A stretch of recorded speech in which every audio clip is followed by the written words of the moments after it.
Mini episode 1224 of the FDH Lounge is brought to you by Sportsology, delivering unconventional columns and webcasts about sports, TV, music, movies, and more. Follow them on the web at sportsology.com. The FDH Lounge. You'll want to schedule your life around it. A long time ago, on a gloomy, wet Cleveland spring night, two men stand alone amidst the late-night drizzle. Their voices echo across the vacant station parking lot as they debate the merits of the great American radio show that have been missing for far too long. On that night, an idea was born. That idea became the FDH Lounge.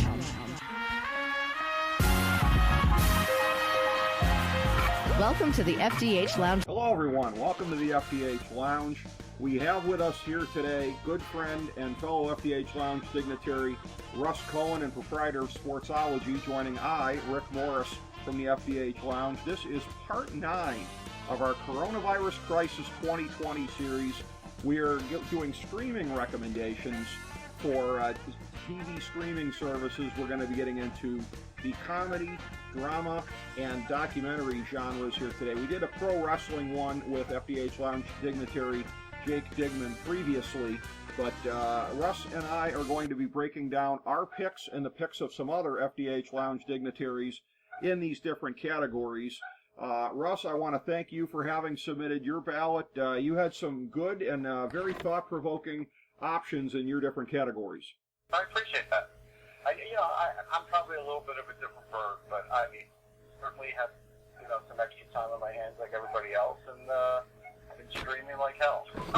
Well, I am fortunate to be somebody where, and especially with all the FDH stuff that I have, in addition to all the other work in my life, I'm very fortunate that I'm somebody who's a multitasker. I can watch things, I can be streaming things at the same time, except for when I'm writing. If I'm doing something deeply creative, I can't really do that. But otherwise, I can. Do that even if I'm writing, I can do that. Really? Oh, you're better than me, and I didn't know anybody that was better than me at that. Okay, yeah. When it comes to writing, I got to kind of hunker down. But anything short of that, I have something on. I need to have something on.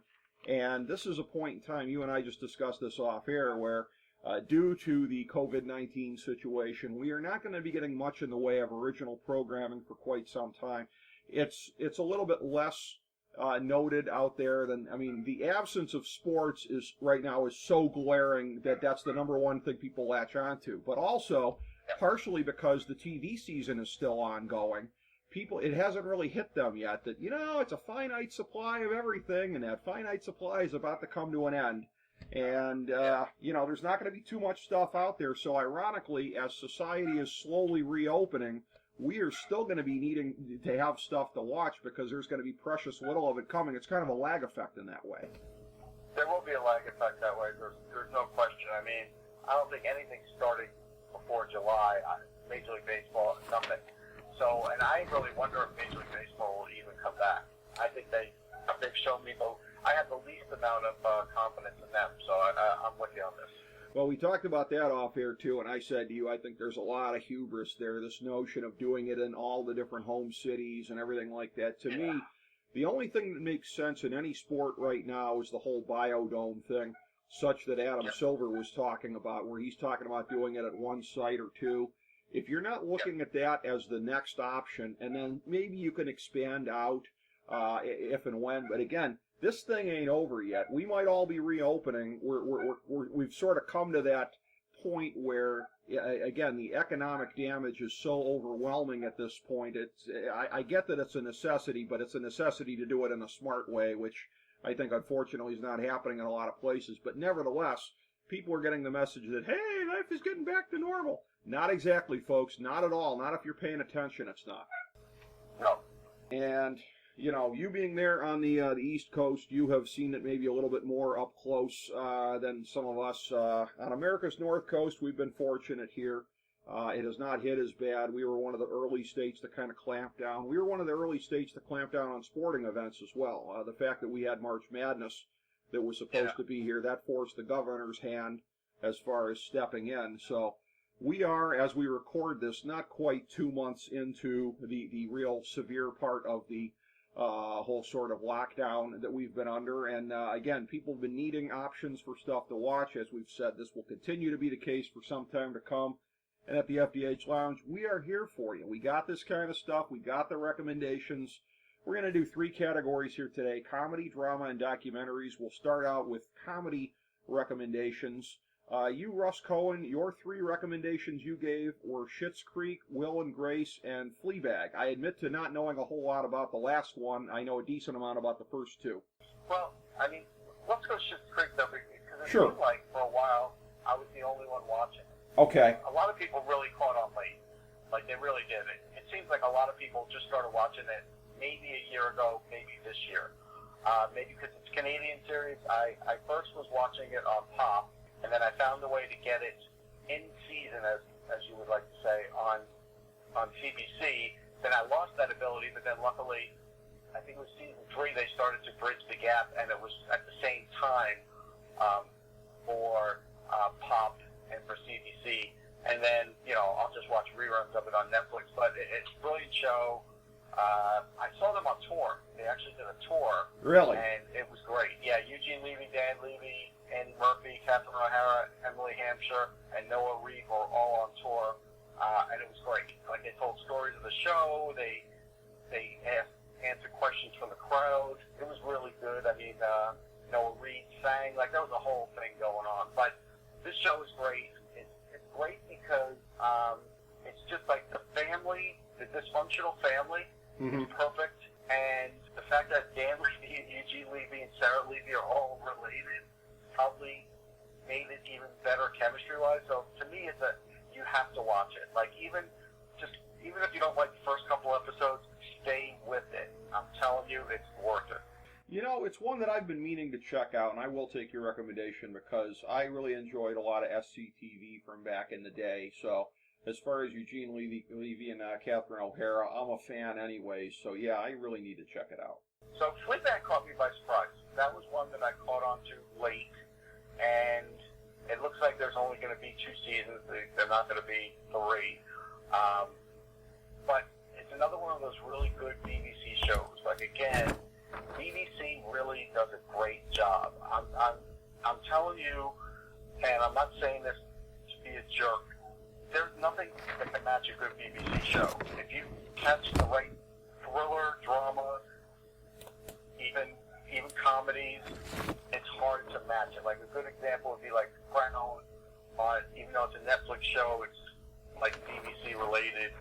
Those shows are just great. And Phoebe Waller-Bridge, I had to look up her name because actually that's who created it. And she's the star. That's right. She's fantastic. Like, she's so good in this. It's funny. It's gritty. It really is offbeat, but I think people would love it. I have a British sitcom recommendation in my honorable mention that is at the extreme other end of the sophistication spectrum from what you were just talking about. So we'll get to that subsequently. The 3 options, we had votes from FDH Lounge dignitaries John Adams, Chris Galloway, Ron Glasnap, and Dave Adams. I'm going to run through theirs collectively before I get to mine. John Adams' 3 were Seinfeld, Flight of the Conchords, and Chuck. Johnny is a huge Chuck guy. Chris Galloway, he also voted Fleabag. He voted The Good Place and Rick and Morty.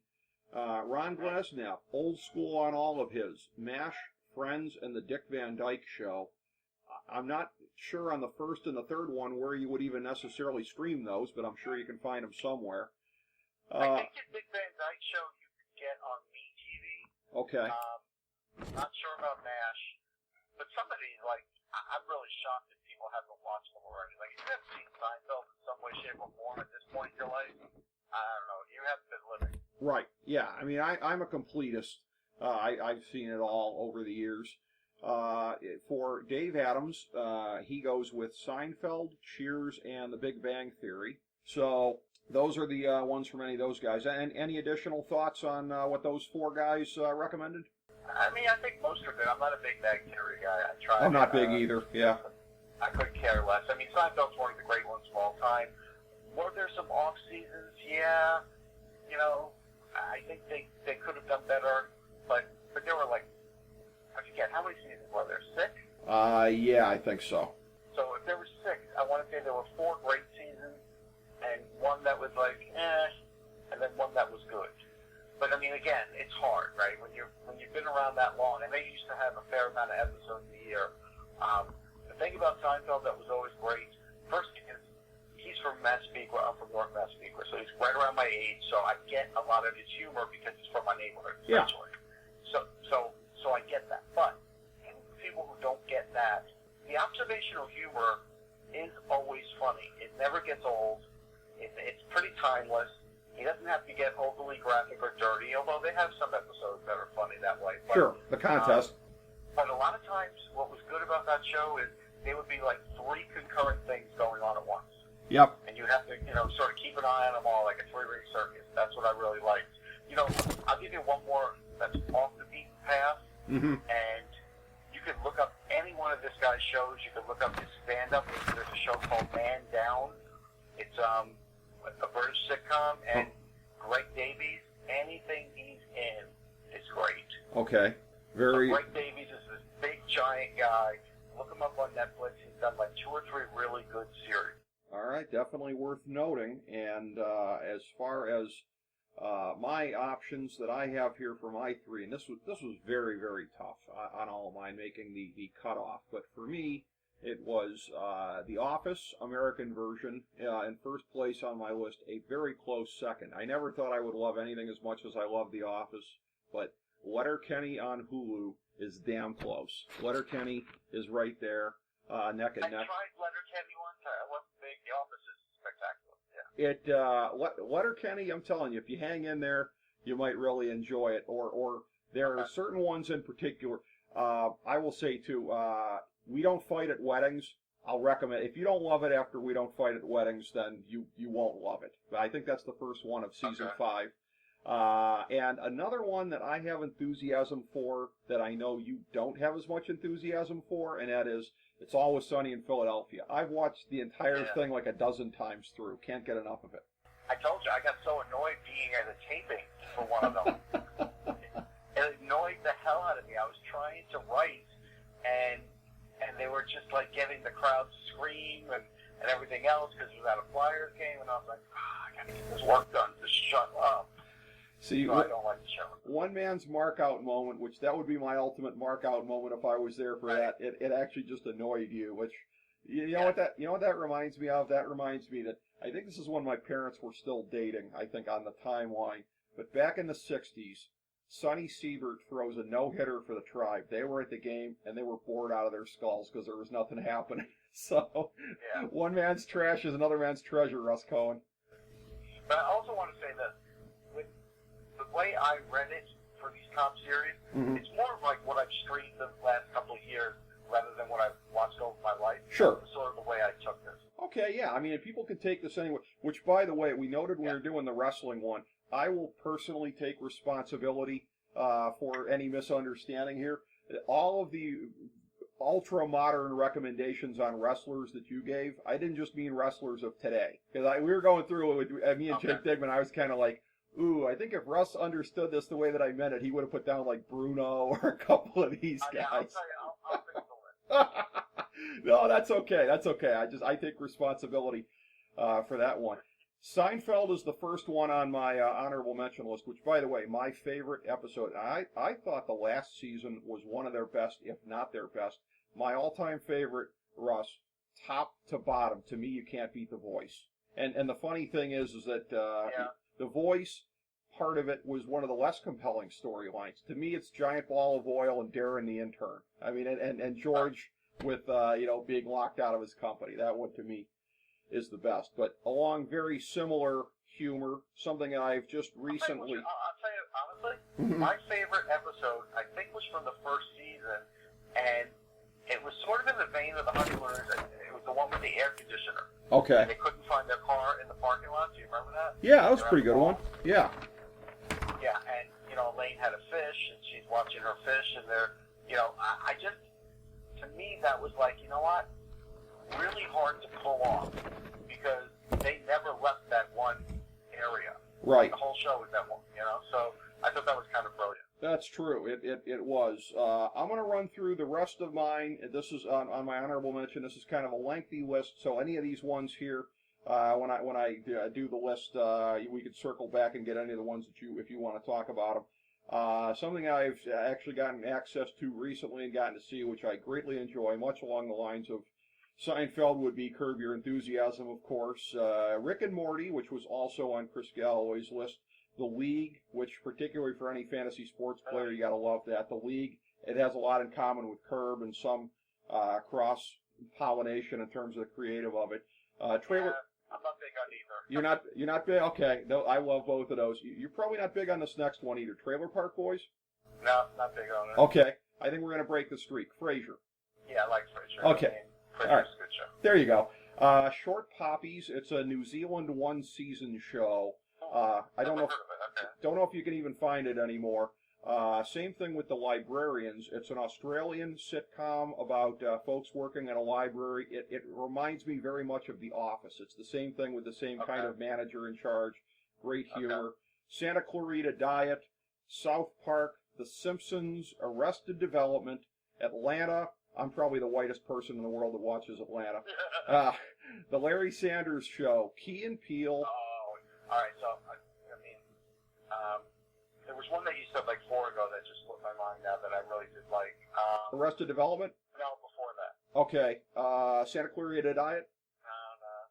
No. Like that. South Park, Simpsons, Larry Sanders? Simpsons. Okay. I mean, obviously Simpsons. Okay, but Larry Sanders, it's interesting because I'd seen bits and pieces of episodes, and this is before the pandemic, and because I didn't have HBO for years, and so this wasn't anything really grabbing me other than that show. But one time I was online and I saw that I could buy every episode for like $20. Wow. So I did it, and we watched them all, and it was just a brilliant show. Like, it's so good. It's ridiculous. He was so. I was a big Gary Shandling fan. Me too. But it was such a good show. Rip Torn is just tremendous. Yes, Rip Torn is one of the funniest people ever. God rest his soul. Yeah. And Gary Shandling as well. I agree with you on that. Kroll Show, which to me might be maybe the greatest sketch show of all time. I love it. Party Down, a very, very underrated show from Starz. A show that is really funny, but probably would be very hard to watch right now, The Last Man on Earth. I think a lot of it might hit a little too close to home, especially episode 1.1. Did you? Oh, it's great. I love it. There's so much, to me, there's just so much great funny stuff about it. Parks and Recreation, Entourage, and the one that I said is at the exact opposite end of the spectrum. It's British, but in terms of sophistication, you can catch just about the entire series of The Young Ones on YouTube. Love that show. I remember that from a long time ago. I did watch that. Parks and Rec I wasn't big on. I watched the special the other day, and that was okay. Still haven't seen the special. Yeah, I'm saving that. There was one in the middle. What was in the middle? Entourage? Entourage. I mean, everybody in the world watched it, but and it was pretty good. The movie was horrible.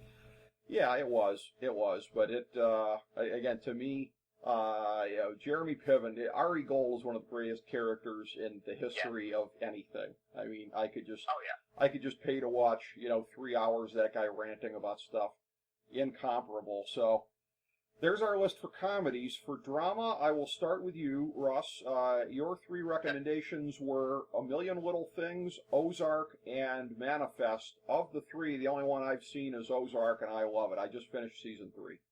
Yeah, Ozark is just tremendous. I mean, what a great series. I remember I found it originally, like by accident, and I'll admit it, I watched it because of that Jason Bateman. I'm like, all right, look. Yeah, I'm a Jason fan. Bateman's he's pretty good at stuff. Let's watch it. And right. I mean, it's beyond pretty good. And Laura Linney's probably good in everything. I yes. should say that too, because she's an excellent actress. But this is really different for her, I thought, part-wise. Sure. And it's just unbelievable. Everybody's great in it. Julia Garner is great in it. I really love it. And that's why I didn't put them in any order. If I put them in order, that would be my favorite of the 3. Okay. A Million Little Things is interesting because of the way it's one of those shows that ties everything in. I guess the guy with the mustache and beard, I forget his name, but he was in Sight. I guess he was one of the big stars of Sight. Oh, okay. He's really good in that. It's a good series the way it ties everything together. And Manifest is sort of like the 21st Century Lost. And it's interesting how sort of things come about on that show. And it's cerebral at times. They don't give you everything. They sort of spoon-feed you stuff, and you have to sort of, deal with that. There is eventual payoff. It's maybe a little bit more than Lost, but not a lot. Okay. So it almost gets me hooked in the same way. Okay, good to know. I may have to check that out. On Ozark. Yeah, I think it's worth it. Okay. There's somebody I want to brag on season 3 of Ozark as somebody who was a fan. And granted, he was on during some of the worst last years of Guiding Light. But a guy who stood out, a brilliant actor, Tom Pelphrey. Tom Pelphrey plays the brother in season 3. Russ, you got to admit that guy is balls. Russ Cohen. That guy is friggin' amazing. Yeah, he's good. I know him from Iron Fist. Okay. In Iron Fist on Netflix, he was very good in that. Okay. He's a terrific actor. He really is. Yes, he is. He's one of those guys where, and it's funny because, we've talked about this on air and off air with people over a period of time. Like, you have some, the actors that are just on the ultimate mountaintop, like Bryan Cranston, are the ones that are the ultimate chameleons. They can do everything. For most other ones, and I compare him to Aaron Paul. For Aaron Paul, he has to be in a range of things that kind of suit him. He's amazing when he's in that range, but most actors, probably 99% of them out there, the really good ones, have to be somewhere in there. For Tom Pelphrey, if it's anything that has any amount of intensity, because he was a very intense character on Guiding Light, I'm guessing he was intense on what you were talking about, very intense in Ozark. When Tom Pelphrey is doing intensity, there's no equal for him, I think. Yeah, Pelphrey, the Iron Fist is a Marvel, so it was a Marvel show for Netflix. Okay. And now it's probably going to be on. If they do any more of them, it'll be on Disney Plus. Really good though. Okay. Good in the same vein of all the Marvel superheroes. Good to know. Very engaging. Yeah. All right. Yeah, I'm a fan. All right. So I just threw out another recommendation. Okay. Nice. Yeah. Good to find out. Johnny Adams. He had 4 recommendations actually. Mindhunter. I've seen season 1 and it was pretty good. Got to get around to season 2. Okay. How does season 2 relate to season 1? Is it as good? Season 2 was just as good. I was very excited about it because it sort of caught me by surprise that it was coming out. Really good. As good as season 1. I like where they're taking the characters. The guy with the buzz cut. Mm-hmm. I like him, although he's annoying at times. He reminds me of Rex Ryan. And that annoys me. Okay. By the way, another one, the third one is another one that I have to get around to catching up on, Game of Thrones. I will do this at some point. I don't care about it. Okay. You're not, okay. And then the other one that Johnny recommends, and I think this sounds like one I'm going to like, is Godless. He said that's a really good one also too. So. Which one? Godless. You can find it on Netflix. I believe it's a fairly modern Western, is it not? I think. Yeah, let me see. Maybe I did watch that one. Okay. By the way, while you're doing this, an oversight on my part, I'm continuing to think of things here, and something I actually forgot to mention under the comedy banner was Silicon Valley. I would be remiss if I didn't put that. Silicon Valley, but the last season was a little mixed. It was so great. Yeah, it had its ups and downs the last season, but what a friggin' cast. I mean, it's the shows that do a lot of casting of comedians for big parts, it's generally very good. You know what we should say, too? I'm going to give an honorable mention on the drama side, which is fairly recent only because they came out with the movie last year that I was so looking forward to, Deadwood. The series is great, and the movie was great. Like, HBO did a tremendous job on all of it. Yes, Deadwood is on my list, and yes, you are absolutely correct about that in my estimation. We'll come back as you're looking for that information there. No, I don't know Godless. You don't? Okay, yeah. Then that's it's a modern western, I believe, and from everything I've seen, I think it is something that I would enjoy. Chris Galloway recommends Patriot, Ozark, and The Expanse, which he says is a sci-fi series. Yeah, I've gotten out of some sci-fi. I rewatched Lost in Space, and that was good. Okay. The new one. I watched a few seasons. I like Parker Posey. I think it's very good. But I've gotten out of. There's so much sci-fi there that I don't watch them all now. Well, I don't know why. here's the thing, and this might sound weird coming from a wrestling fan, but I'm not huge into sci-fi just because I have an issue with suspension of disbelief. I'm not. If it's a dimension that's different than mine, Russ Cohen, well, wrestling happens in my dimension, right? So it's like, I can imagine that. It's like, I have a hard time going into another world. Having said that, I have a show that is on my honorable mention coming up here that is a hybrid of sci-fi and the spy genre. We'll get to that. You may have some ideas as to what that is. Ron Glasnap, once again, going old school. Again, I have not much of an idea where you would find these things streaming-wise, but Dallas, Dynasty, and Law and Order. Loved Dallas back in the day. On every 10 minutes. That's true. Find everywhere. Well, that's true. Yeah. Dallas and Dynasty, I had no idea. Yeah, I mean, I loved Dallas back in the day, especially, I mean, Sure. anything up until the quote-unquote fake death of Bobby. You know, from there on in, it was kind of goofy.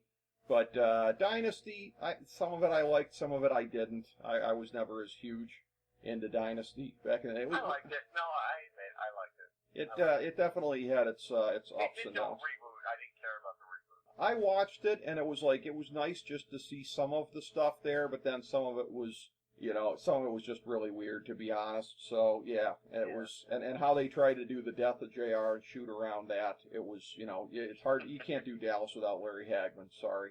No. But, then you got Dave Adams with, again, old school in a couple of ways, MASH, West Wing, and X-Files. Our Jason Jones would certainly agree on West Wing. At last count, he had watched that entire loop, I think, 147 times, and that was a couple of years ago. So I don't even care. I have a harder time getting into Aaron Sorkin stuff than a lot of people, to be honest with you. So yeah, it's not on my list. My probably drama is the toughest one for me to make a cutoff of 3. But here's my 3, and in order. Breaking Bad, Justified, Fargo. And since Fargo is an anthology, I will be more specific and say Season 2 is the best. To me, Season 2 is the greatest anthology season ever. But I'll put down Fargo collectively in that order. So staying in the kind of the... interest in Fargo. Breaking Bad, I'm into the last season now, so I can't really comment too much, but it's been really good. I should say I don't know if this is a drama or it's a comedy, but I think it's both. I like Shameless a lot on Showtime. That's been really good. And I also do like Homeland on Showtime. Okay. If the pandemic didn't happen, I probably wouldn't have caught up with both of them. And they're both excellent shows. I was encouraged to watch Homeland recently by a friend, and if you're seconding that, I probably will. This is one of these things where I'm not going to say, and again, this isn't even necessarily a name that anybody would get, but it could be the name of a friend that might be listening to this at some point. I've never watched Shameless because from everything I've heard, it reminds me of the life story of a friend of mine, and I'm just afraid I would be depressed. So Okay. I think it might hit. That's fair. I mean, there's a certain amount that you'll laugh at. There's a certain amount that it is definitely dramatic, and Yeah. then there's a certain amount that you do get depressed about. Yes. And well, that's it too. Like, you should never watch a show if the depressing part of it might potentially remind you of somebody, particularly if it's a friend, because that'll just make you sad for your friend's situation. And so, yes, I don't want to get into that. But by the way, too, if you love Deadwood, and Deadwood's on my honorable mention list, I think you'd enjoy Justified. That is another example of, I would say, a modern Western. It's set in Appalachia, but it's basically as though it was a Wild West show in today's America. So it's really... I tried it. Uh-huh. I didn't love it. Okay. Well, not all of these. No. I did watch Justified. No, sorry. I'm thinking of somebody else. Justified was good. No, Yeah. I did watch it. Yeah, it's one of my all-time favorites, definitely. And Fargo, I don't know. So that's not one that you're into, huh? Okay. No, I don't care about the funny accents. Too slow moving. Don't care. Okay. All right. Not everything is for everybody. The first one here, this is one that was on, I think, Hulu previously. It was a Canadian show, I think, on Showcase. I don't know if it can still be found anywhere easily. A show called Endgame. It is about it's set in Vancouver. It's about a chess master. Might sound a little convoluted, but here goes. So a chess master whose fiancée was killed by these assassins, and he develops a disorder where he becomes afraid to go outside. So he's basically a prisoner of this Vancouver hotel, and in order to make money to pay his hotel bills, he, with the help of some friends on the outside, remotely takes on crime-solving cases because he basically solves them as though they were chess matches, and applies himself to, and there's a lot of chessboard visuals and stuff. It's definitely different, if nothing else. A lot of my other stuff, it is different. I really recommend it. A lot of the other stuff I have here is more conventional. The Shield, True Detective. I really enjoyed season 2. People crapped on it, but I thought it was. Shield was great. Yeah. Shield was great. Yeah, it was. Season 2, and by the way, and some of, and I hope people don't take this as damning with faint praise, because I am a big Vince Vaughn fan, but maybe some of the best acting of Vince Vaughn's career, especially late in season 2 of True Detective. Really awesome. I don't care about True Detective. The Wire is a great one. I'm still watching The Wire, but it didn't make my list. It's okay. Really? It's okay. Well, Russ, to me, everything is about the versus the bar of expectations. Everybody's been telling me it's one of the greatest shows of all time. It's okay, but I just, Yeah, I wouldn't say of all time. But everybody seems to think it is, and I just can't get past the bar of expectations. It's worth checking out. I'm sure I'll get back into it at some point during this pandemic, but I haven't yet. Billions is always one of my favorites. It's great to be back in a new season right now. Better Call Saul is awesome. Excellent. Just wrapped up another great season there. The Great Stars Show, Magic City, set in 1959 Miami. It's the tale of a hotel owner who becomes caught between the mob, the Cuban rebels / revolution, all kinds of stuff. Basically everything down there in 1959 Miami Beach. I should definitely check that out. House of Cards is on my list. As I said, Deadwood, another great Stars drama. Yeah, House of Cards is pretty awesome most of the way through. Last season, not as much, I think. Boss, another great show from Stars. Only 2 seasons long, but some of the best Kelsey Grammer performances. I thought it was really, really good. I thought it was an excellent show. A dramatization of a dynastic Chicago mayor. I wonder where they got that concept, huh?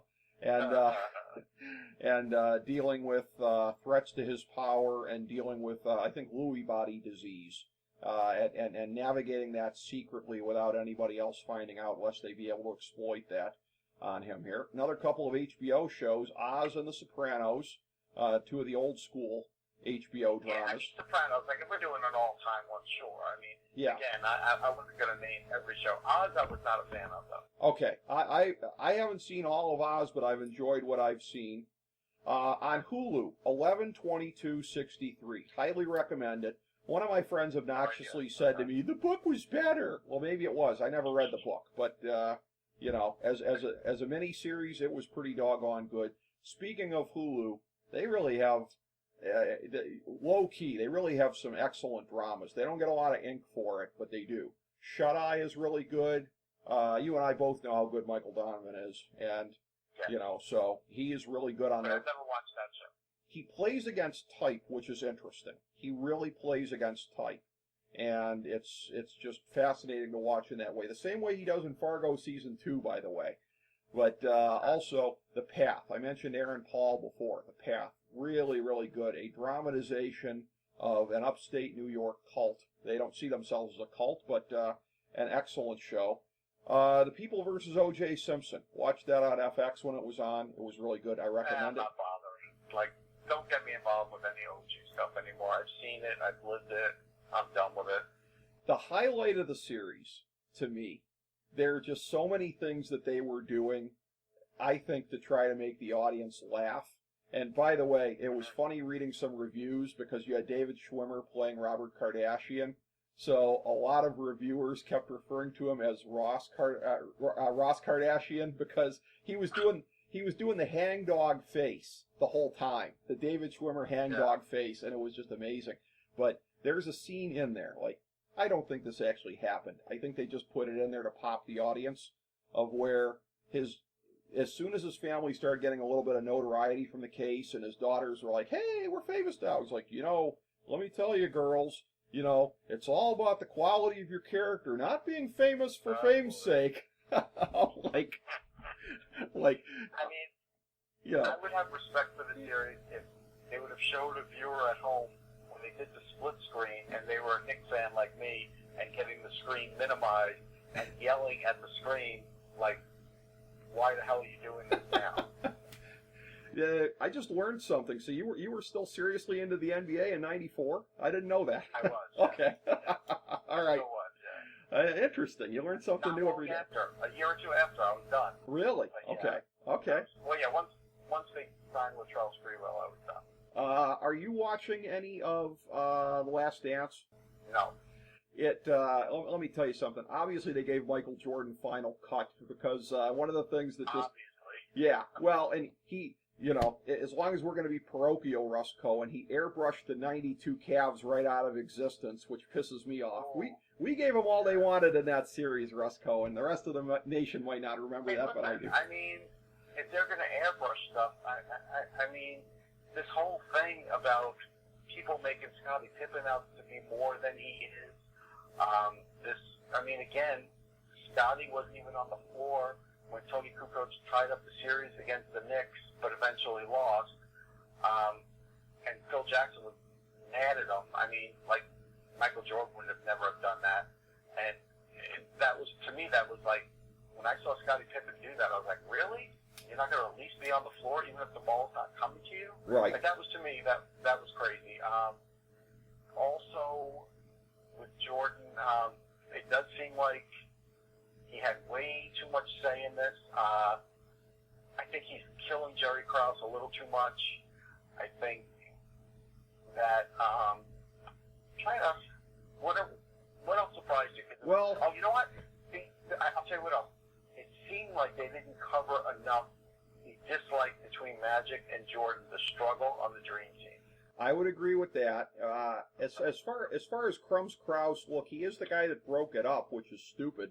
So I don't know that it's although if you're saying some of that should be aimed in Reinsdorf's direction, I wouldn't argue with you because Absolutely it should. Yeah, Reinsdorf seems to be skating a little bit much here. The other thing is too that the whole and I like the thing about Pippen is and they've covered a lot about Rodman, and part of this is with Jordan. I think having final cut that it's a deal where there was a big three with a rebounder before Rodman. His name was Horace Grant. And by the way, Horace Grant is the guy I felt as a Cavs fan that ripped our heart out in the '92 East Finals more than anybody else. Because watching, and you know what?